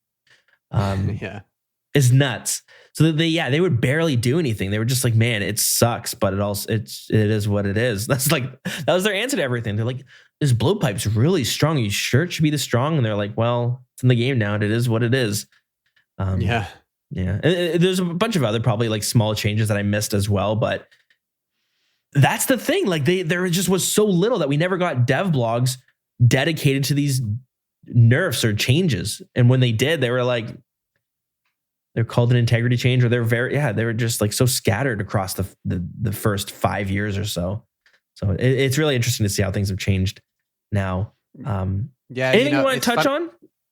Well, I was just going to say, it's funny, like from my perspective, because I started listening to this podcast and I feel like every episode was like, yeah, nothing's happening this week. There's nothing going on. And now like these days, it's like we're like, so much is happening. Like we're still like we're always feeling like we're catching up because there's so much going on. And I will say, like, I hope that this is as fast as the pace gets. Like I think that the rate of that we're doing stuff right now, I hope is as fast as it ever gets. I do like that we're getting consistent updates, and I do like that for the most part they seem to be great for the game.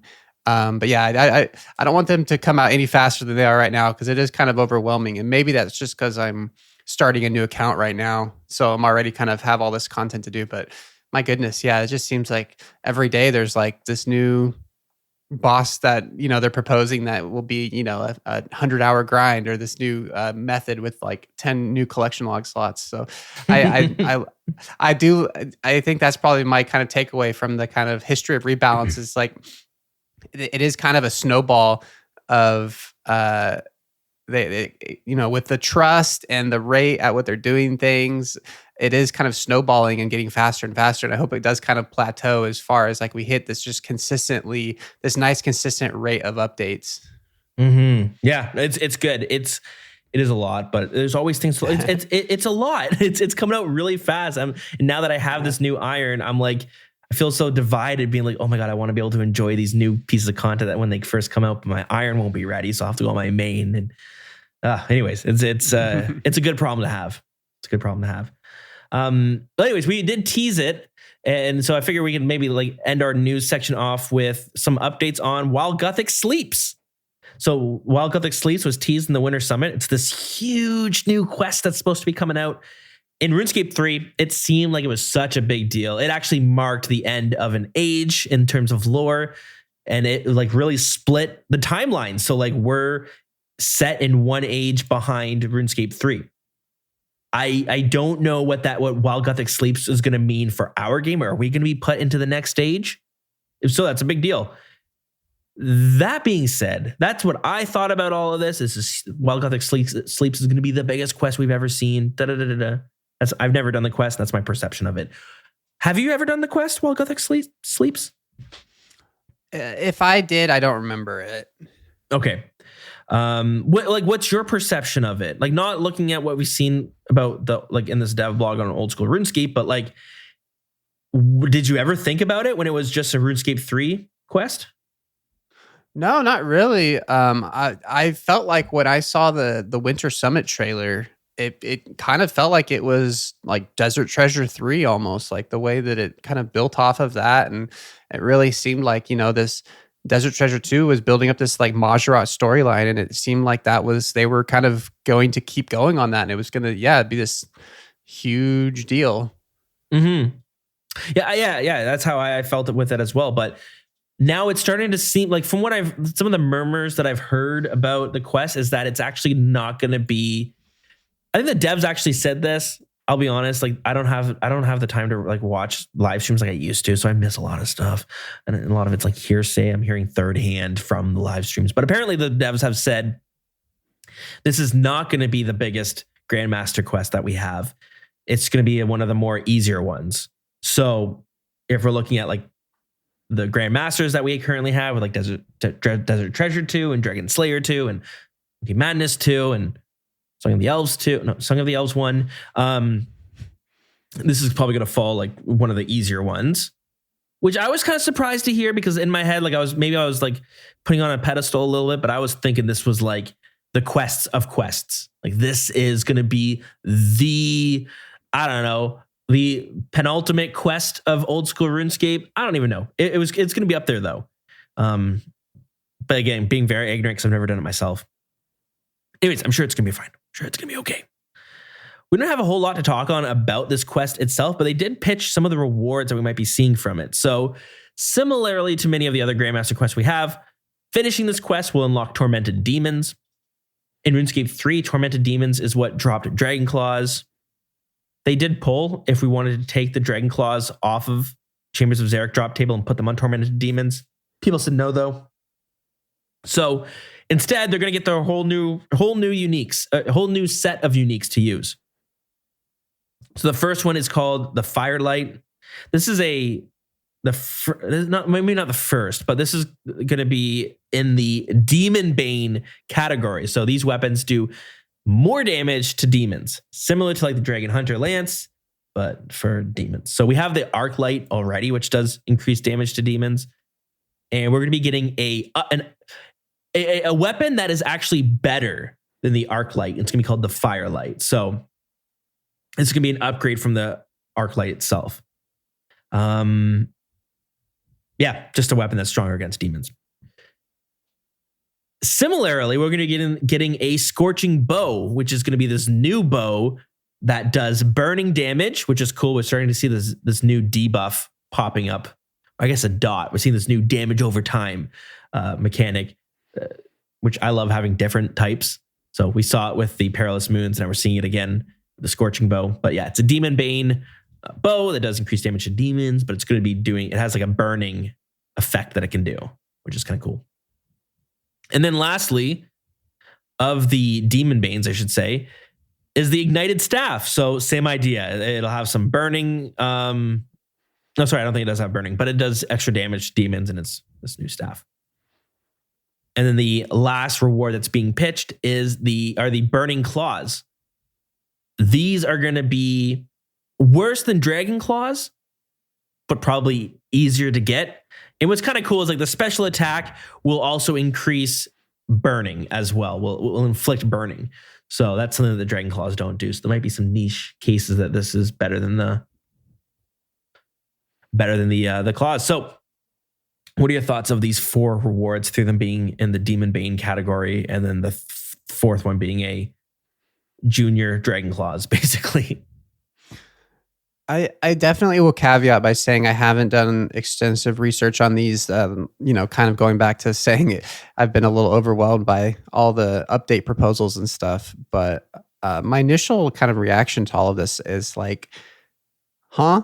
I like, I don't get, well, I love that we have a Dragon Hunter Lance that's specific for Dragon Hunter crossbow. And I love that we have the Arclight that's specifically used for, Demon Bane stuff.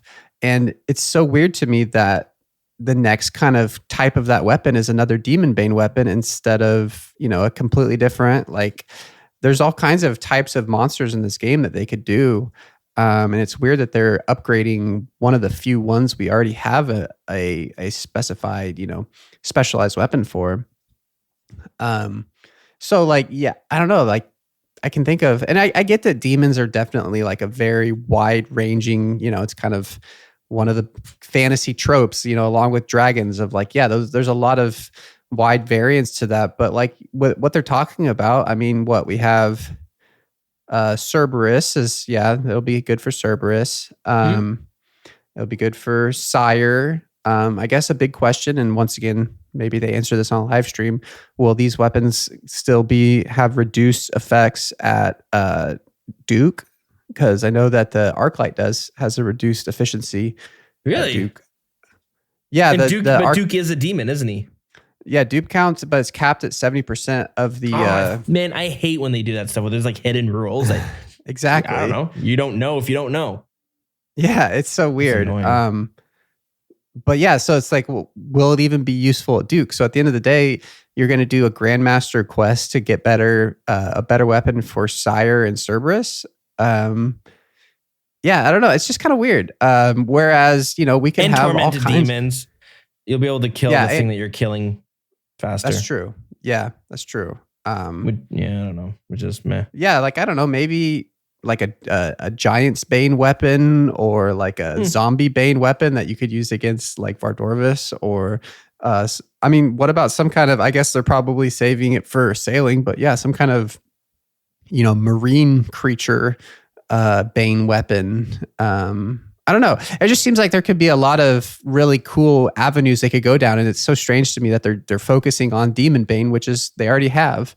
But I'm happy to be wrong, and these weapons will certainly be something worth grinding out and be used. But it seems like a reward space that's a little oversaturated, where they could go in some different directions, especially since While Gothic Sleeps was pitched as having these new prayers, which they can't seem to get that right.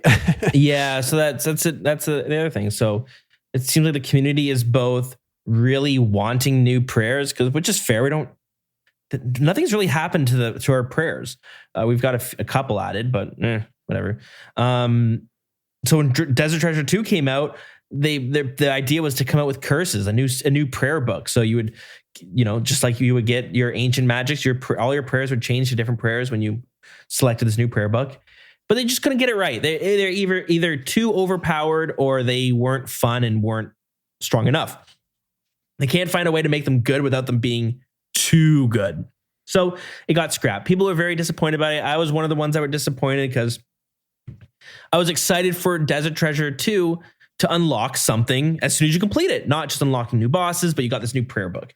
You probably would have had to grind out the prayer scrolls or whatever, but like at least you got something cool to change.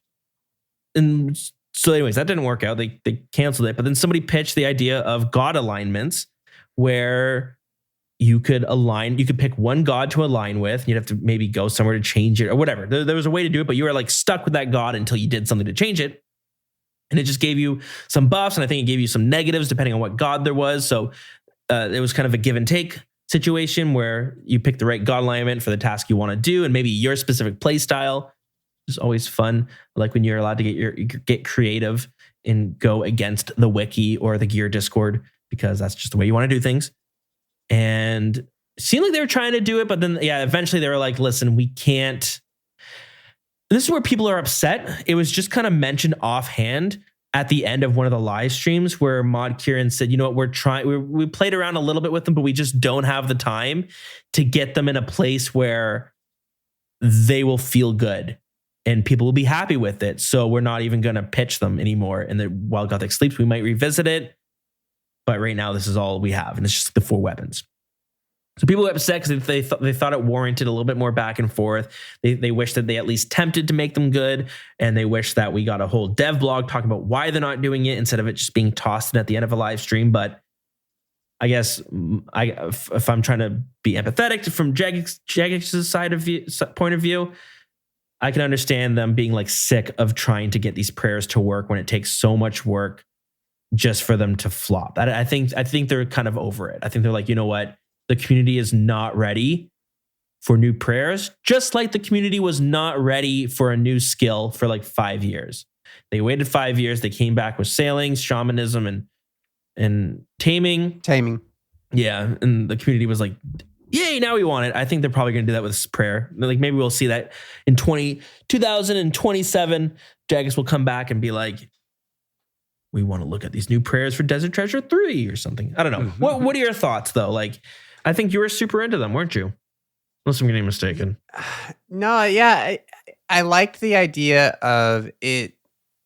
It was a much better pitch than the entirely new prayer book, treating prayers like a spell book where you just have an entirely different one. They found out super fast how integral the protection prayers are.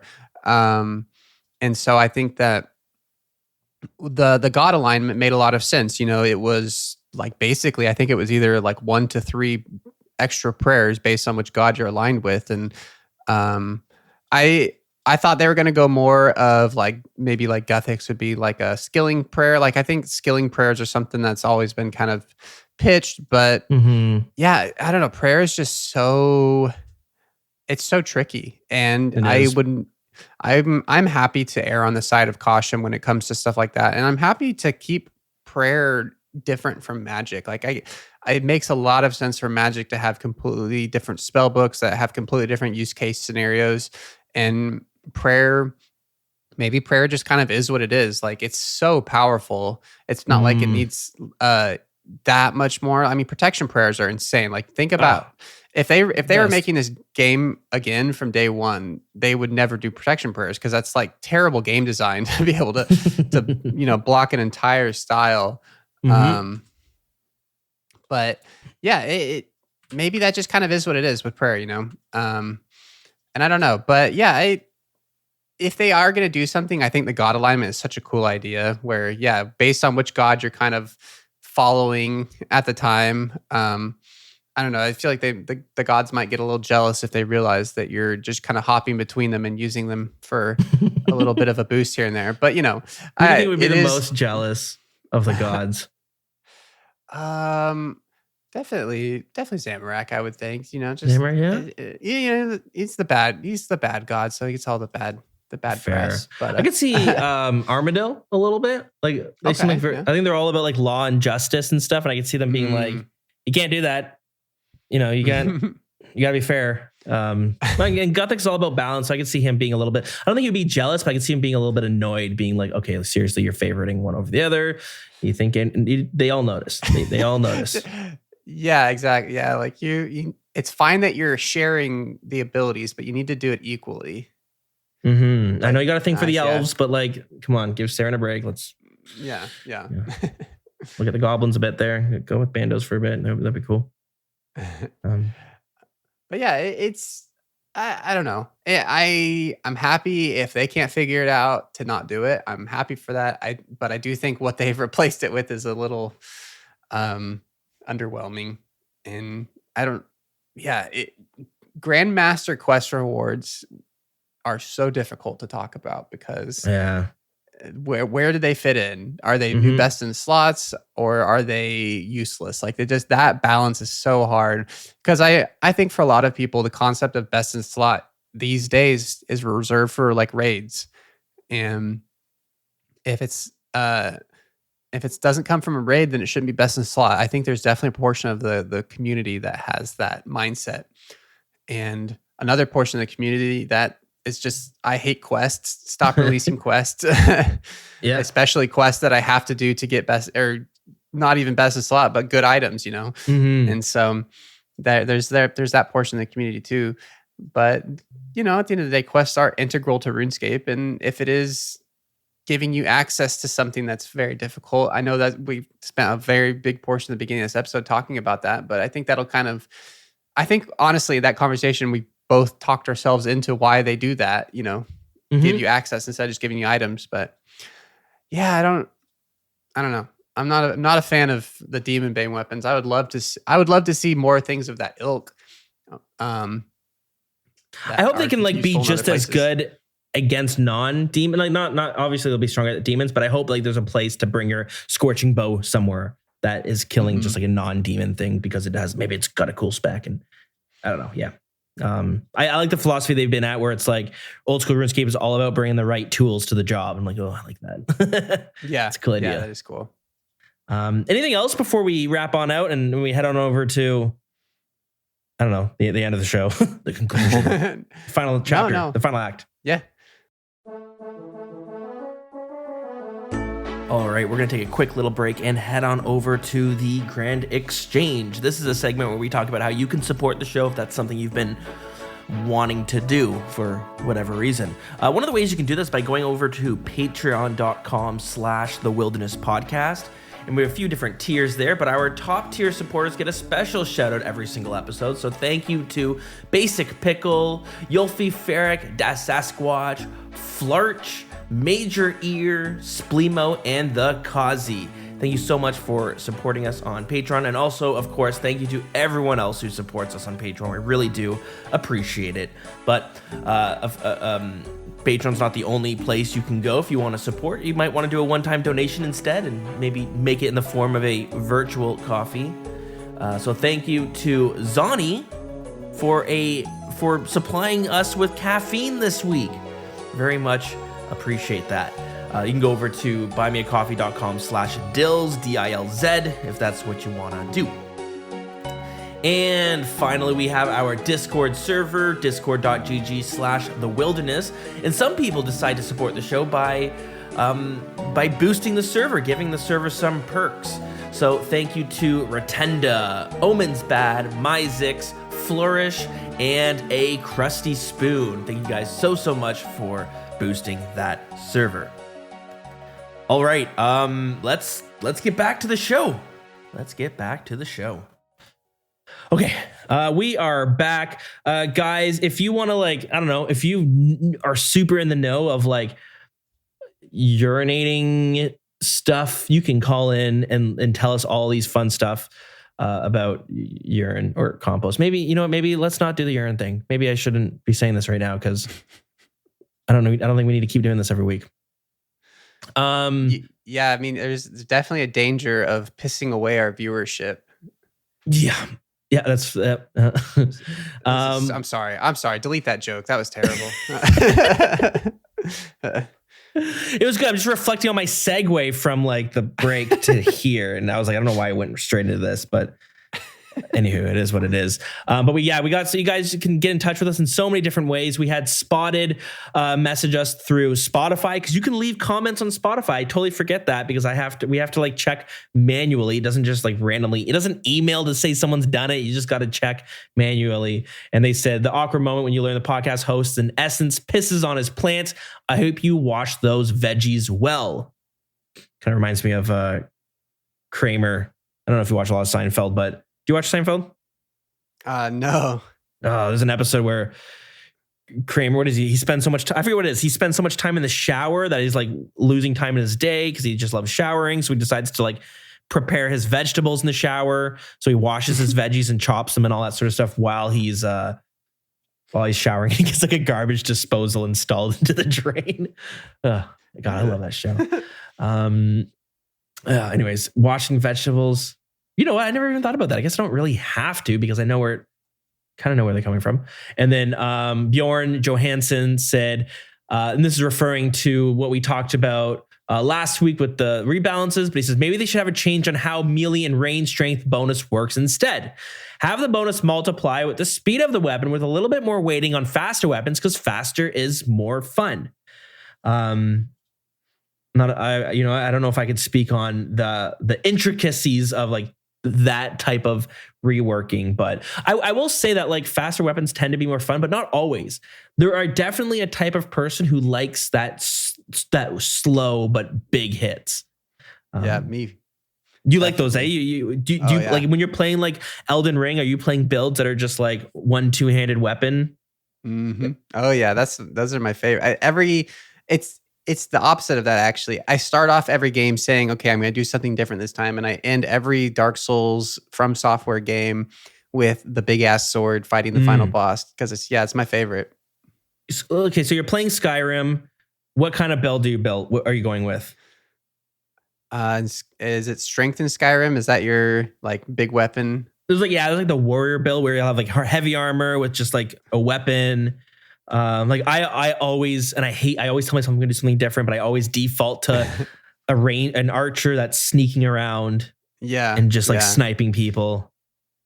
My favorite builds in games like that are the naked guy with a huge sword. So you still have some like agility where you can dodge and stuff. So I like dodging around, but then just having this insanely huge sword that you just smash with.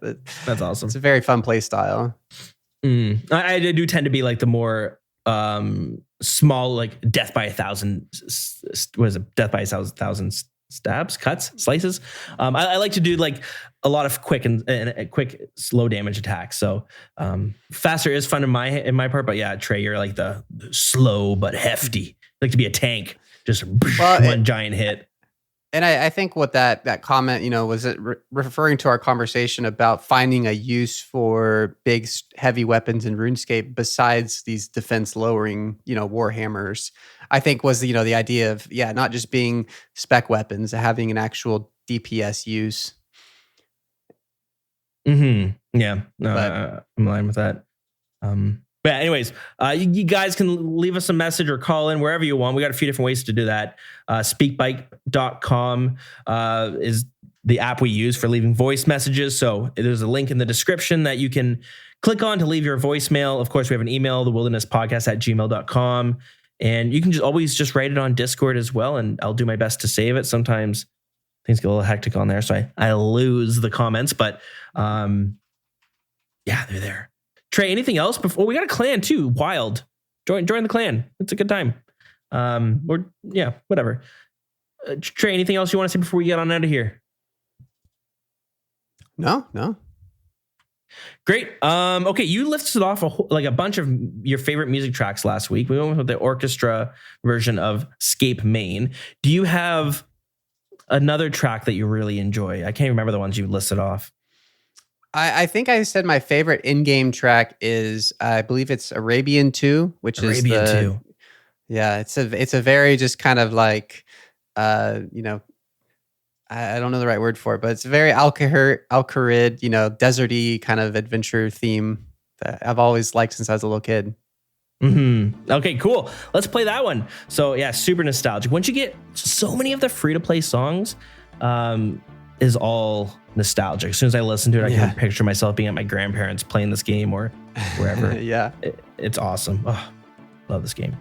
All right. Well, everyone, thanks for listening. I hope you enjoyed, and let us know what you think about the Rebalance changes as a whole. Do you like them? Do you trust Jagex? Or do you not trust? Do you got a tinfoil hat on right now? If you do, we want to hear from you. Bye, everybody.